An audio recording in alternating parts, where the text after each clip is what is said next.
Captain Yogesh बैरागी जी, नमस्कार। नमस्कार जी, जो तय हो रही है, क्राइम हो रहा है, आपकी सरकार है, क्या कहना चाहें? एक तरफ तो है कि भाई पूरी छूट दे रखी पुलिस को कि भाई जो क्राइम हो रहा है उसको बंद किया जाए, पुलिस को पूरी पावर दे दी, और ये क्राइम हो रहे हैं, चाहे वो सरपंच हो, चाहे आम आदमी हो, अब लड़की हो, तो सर ये क्राइम कब बंद होंगे?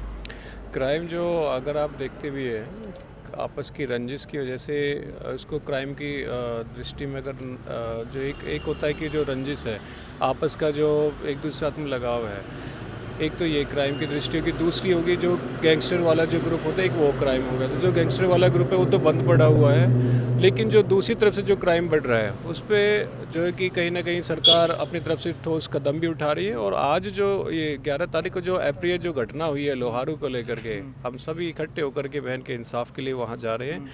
और चाहे वो पुलिस प्रशासन की तरफ से जो कि अभी तक जो उसमें कार्रवाई जो चल रही है उसमें और मजबूती के लेकर के, जहाँ अगर उसके अंदर किसी भी तरह की कोई कमादेशी उसमें रही है उसको हम बिल्कुल बर्दाश्त से बाहर है। और ये बेटी को हम न्याय दिलाने में पूरा का पूरा हमारा बैरागी समाज के साथ में बाकी की जो 35-36 बरादरी का साथ लेकर के इस बेटी को हम न्याय दिलाएंगे। और अभी अब सारे जो इकट्ठे हुए हैं यहाँ से हम लोहारू जा रहे हैं, और ये जो इंसाफ है इंसाफ हो करके रहेगा। सरकार का ये नारा जी, बेटी बचाओ, बेटी बचाओ, बेटी पढ़ाओ, फिर भी ये क्राइम हो रहा है, सरकार कब इस पे कोई कदम उठाएगी कि ठोस कदम उठाओ भाई ये कर्म नहीं होना चाहिए?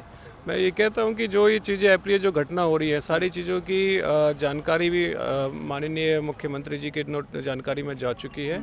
और वहाँ का जो केस है, केस ऑलरेडी लोकल थाने से हटा करके जो कि सीआईए भिवानी को दे दिया है, वो एक तरफा इसमें देख भी रहे हैं। और जहाँ जो कमी रेसी है उसमें भी अभी हम जा कर के उस क्राइम सीन पे साइट पर भी जाएंगे, वहाँ भी देखेंगे, उनके अधिकारियों को भी बुलाएंगे। और साथ के साथ जहाँ बेटी बचाओ बेटी पढ़ाओ को लेकर के सभी भागों में सरकार काम भी कर रही है। और मैं तो आपसे ही कहूँगा, अभी तो ये इस चीज़ के मुद्दा नहीं, मुद्दा ये है कि जो ये अप्रिय जो घटना हुई है उसको लेकर के हम इंसाफ की तरफ हम लोग आगे बढ़ रहे हैं। चाहे सरकार हो या कोई भी हो, हम सभी के साथ में जाएंगे, उसके बाद में हम प्रजातंत्र के हिसाब से काम करेंगे। अगर बात की जाए, आप मुख्यमंत्री से मिलते हैं, आपकी चर्चा होती है, क्या क्राइम के ऊपर बात होती है कि अभी क्राइम बढ़ रहा है, कहीं सरपंच मारे जा रहे हैं, कहीं आदमी मारा जा रहा है, अब ये हमारी बहनें जो पढ़ने वाली थी दोपहर के टाइम इसको गला काट के मार दिया गया, तो क्या चर्चा रही होगी आपकी मुख्यमंत्री साथ से?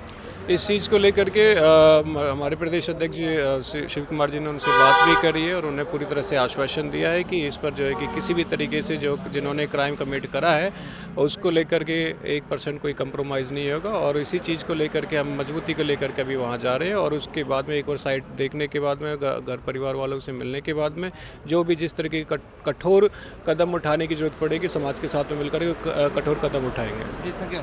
तो हमारे बीच में थे कैप्टन योगेश बैरागी, जो दिलों की युवाओं की दिलों की धड़कन है, जो हमारे साथ, और मास्टर जी जुड़े हैं। जी मास्टर जी, नमस्कार। नमस्कार जी, आप भी पार्टी में रहते हैं, आप भी देखते हैं क्राइम बढ़ रहा है, तो इस क्राइम के पीछे क्या खास बात है कि भाई ये क्राइम क्यों बढ़ रहे हैं, कि जो गुंडे हैं, डाकू हैं, उनको क्या बढ़ावा मिल रहा है, उनके पीछे राज क्या है? देखिए, क्राइम को कोई बढ़ावा नहीं देता।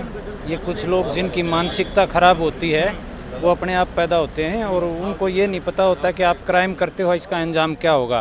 अब जैसे हमारी एक बेटी है, इसका वहाँ पे हत्या हुई है, तो वहाँ पूरा समाज इकट्ठा होकर के आज मांग करेगा कि इस गुड़िया को इंसाफ दिलाया जाए और हत्यारों को जल्दी से जल्दी सलाखों के पीछे छोड़ा जाए।